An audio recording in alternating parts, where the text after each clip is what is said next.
আসসালামু আলাইকুম এভরিওয়ান, কেমন আছেন সবাই? আজ আমি আপনাদের একটি মজার ভর্তা রেসিপি করে দেখাবো। আশা করি আপনাদের অনেক ভালো লাগবে। এই ভর্তাটা যে কোনো সময় আপনারা তৈরি করে খেতে পারেন, আর একবার তৈরি করলে বারবার খেতে ইচ্ছা করবে। মাছ মাংস খেতে খেতে যখন আর ভালো লাগে না, তখন এভাবে ভর্তা রেসিপি করে খাবেন, দেখবেন অনেক ভালো লাগবে। আমি চুলায় একটা প্যান দিয়েছি, এতে কিছু সিম ও টমেটো নিয়েছি। সিমটা আমি আঁশ ছাড়িয়ে নিয়েছি এবং এগুলো সবকিছু আমি ধুয়ে নিয়েছি। এখন এখানে আমি 1 কাপের মতো পানি দিয়ে দেব। পানি দেওয়া হয়ে গেছে। এখন আমি সিমটাকে ঢাকনা দিয়ে ঢেকে 10 মিনিট সিদ্ধ করে নেব। দেখুন 2-3 মিনিট পর আমি ঢাকনা তুলে এগুলো একটু নেড়ে চেড়ে দেব, তাহলে ভালো করে সিদ্ধ হয়ে যাবে। এমন করে পানি দিতে হবে যেন পানিটা শুকিয়ে যায়। দেখুন আমার সিমটা সিদ্ধ হয়ে গেছে। এখন এখানে একটু সরিষার তেল দিয়ে 1 মিনিট ভেজে নেব।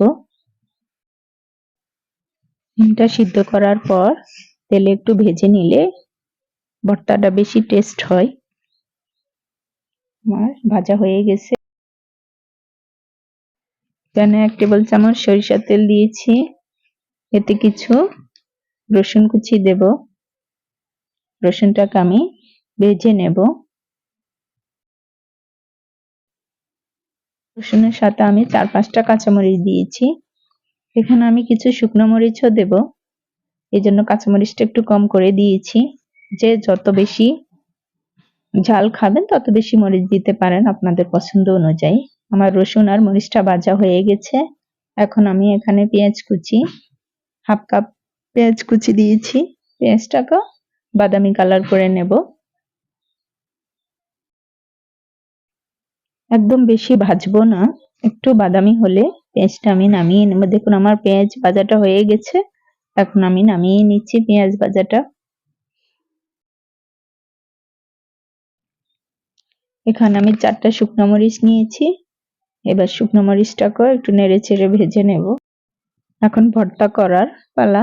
এখন আমি টমেটোর ছোলাটা ছাড়িয়ে নেব। দেখুন এভাবে। এখানে বাটাবাটি বা ব্লেন্ডার করার ঝামেলা ছাড়াই হাতে এই ভর্তাটা বানিয়ে নেওয়া যায়, আর এতটা টেস্ট শীতকালে এই ভর্তা খেতে। এখন সিমটা ভর্তা করে নেব। যে সিমের কিছু আঁশ রয়ে গেছে, এই আঁশটা আমি ছাড়িয়ে নেব। এখন সিম আর টমেটো আমি হাতে চটকে চটকে ভর্তা করে নিয়েছি। টমেটো আর সিম ভর্তা করে নিয়েছি। এখন আমি শুকনো মরিচ আর কাঁচা মরিচটা লবণ দিয়ে ভালো করে চটকে নেব। শুকনো মরিচ ও কাঁচা মরিচ এভাবে লবণ দিয়ে চটকে নিলে সুন্দরভাবে গুঁড়ো হয়ে যায়। দেখুন সুন্দর গুঁড়ো হয়ে গেছে।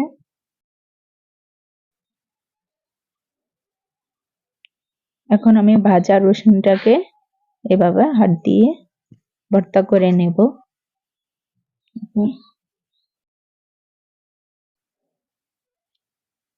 পেঁয়াজ রসুন সব একসাথে মেখে নেব। তারপর 2 টেবিল চামচ পরিমাণ ধনিয়া পাতা কুচি দিয়েছি। সবকিছু ভালোভাবে মেখে নেব।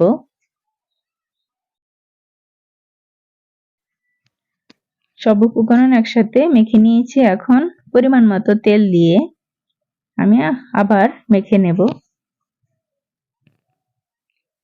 যাকে দিবেন সে চেটেপুটে খাবে।